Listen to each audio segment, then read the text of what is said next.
تو دوسرا جو میجر جو سیکٹر ہے جس میں یہ حکومت سمجھتی ہے کہ پاکستان بڑا لیپ فارورڈ بڑی تیزی سے ترقی کر سکتا ہے، وہ انفارمیشن ٹیکنالوجی اور انفارمیشن ٹیکنالوجی کے enabled services, I T and I T enabled services. میں اس حوالے سے چند گزارشات کرنا چاہتا ہوں کہ یہ حکومت اس حوالے سے کیا کرنے جا رہی ہے۔ آئی ٹی اور آئی ٹی انیبلڈ سروسز معیشت کی سب سے تیزی سے ترقی کرنے والے شعبوں میں سے ایک ہے اور اس کی ایکسپورٹ میں نمایاں حصہ ہے۔ عالمی معیشت میں مسائل کی وجہ سے یہ شعبہ بھی مشکلات کا شکار ہوا، پھر بھی ہمیں یقین ہے کہ یہ شعبہ آنے والے سالوں میں انجن آف گروتھ ثابت ہوگا انشاءاللہ۔ پاکستان اپنا کاروبار کرنے والے فری لانسرز کے اعتبار سے دنیا میں دوسرے نمبر پر ہے۔ جناب اسپیکر، یہ بڑی امپورٹنٹ میں آپ کو انفارمیشن شیئر کر رہا ہوں۔ فری لانسرز کے حوالے سے Pakistan I T and I T enabled services میں دنیا کے دوسرے نمبر پر ریکگنائز ہو رہا ہے۔ ان کو درپیش مسائل کا حل عمومی طور پر اس شعبہ کے مسائل کو حل کرنے کے لیے بہت ضروری ہے۔ اس کے لیے حکومت نے جو اقدامات کا فیصلہ کیا ہے وہ میں عرض کر دیتا ہوں۔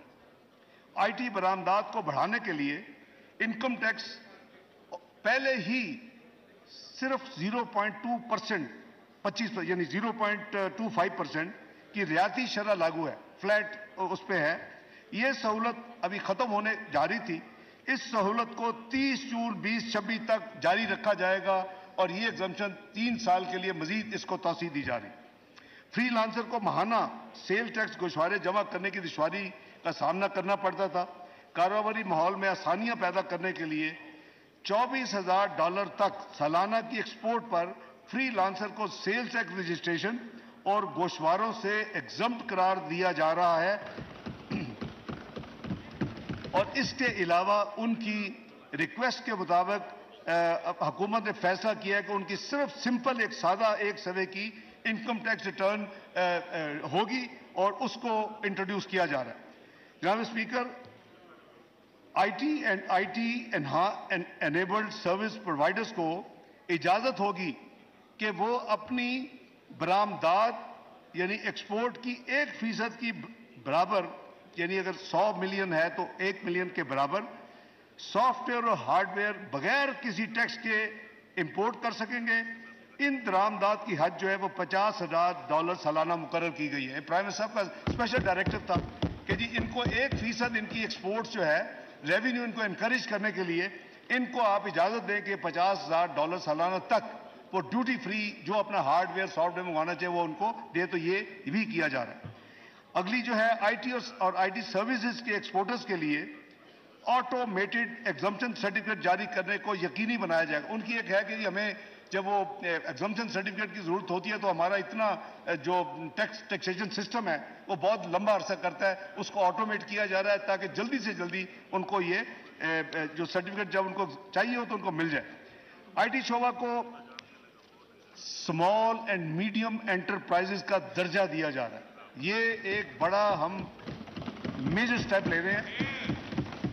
پورے کے پوری آئی ٹی شعبہ کو انفارمیشن شعبہ کو ایس ایم ایز کا درجہ دیا جا رہا ہے، جس سے اس شعبے کو کم انکم ٹیکس جو ایس ایم ایز پہ لگتا ہے، special reduce rate of income tax, ان کو اس کا فائدہ ملے گا اور ان کے اوپر ایس ایم ایز کی ڈیکلریشن کی وجہ سے ان کے اوپر نارمل انکم ٹیکس رجیم نہیں ہوگی، کنسیشنل انکم ٹیکس ان پر لاگو اور ان کو یہ بہت بڑا فائدہ ہوگا۔ اگلا جو ہم نے جو ایک اور اس بجٹ میں اقدام پیش کر رہے ہیں، آئی ٹی کے کاروبار کی مانیٹرنگ کے لیے وینچر کیپٹل کی بہت اہمیت ہے۔ جو نئے سٹارٹ اپس ہوتے ہیں ان کو کوئی لون دینے کے لیے تیار نہیں ہوتا اور ان کو جانتا نہیں ہے تو بڑی مشکل ہوتی ہے۔ تو وزیر اعظم شہباز شریف کا یہ سوچ تھی کہ ہم اس بجٹ میں 5 ارب روپے سے یہ وینچر کیپٹل فنڈ قائم کریں تاکہ جو نئے ینگ اور یوتھ جو اس کاروبار میں آئے اس کو کم از کم قرضہ مل سکے جو کہ اب نہیں ملتا۔ تو 5 ارب مختص کیا جا رہا ہے اس بجٹ میں اس کام کے لیے، venture capital fund for I T. جناب اسپیکر، اس وقت اسلام آباد کیپٹل ٹیریٹری کی حدود میں آئی ٹی سروسز پر جو سیل ٹیکس اس وقت 15% ہے، 18 نہیں ہے، 15% ہے، اس کو مزید کم کر کے صرف 5% کیا جا رہا ہے، 15% سے 5% کیا جا رہا ہے۔ آئی ٹی کے شعبوں میں قرضہ جات کی فراہمی کو ترغیب کے لیے بینکوں کو اس شعبہ میں 20% کے رعایتی ٹیکس کا استفادہ حاصل ہوگا۔ میں ایکسپلین کر دیتا ہوں کہ جو آئی ٹی کے شعبے کو یعنی پروموٹ کر رہے ہیں کہ اگر اس شعبے کو بینکس جو ہیں وہ قرضہ دیں گے تو ان کا جتنا ٹیکس بل ہوگا اس میں ان کو 20% رعایتی ٹیکس کا ان کو ایک اسپیشل کنسیشن ملے گی، وہ صرف 20% اس کو ایگزمپشن اس میں ہوگی جی۔ لاسٹلی اگلے مالی سال میں 50,000 آئی ٹی گریجویٹس کو پروفیشنل ٹریننگ دینے کے لیے اسکیم تیار کر کے اس کو رول آؤٹ کیا جا رہا ہے۔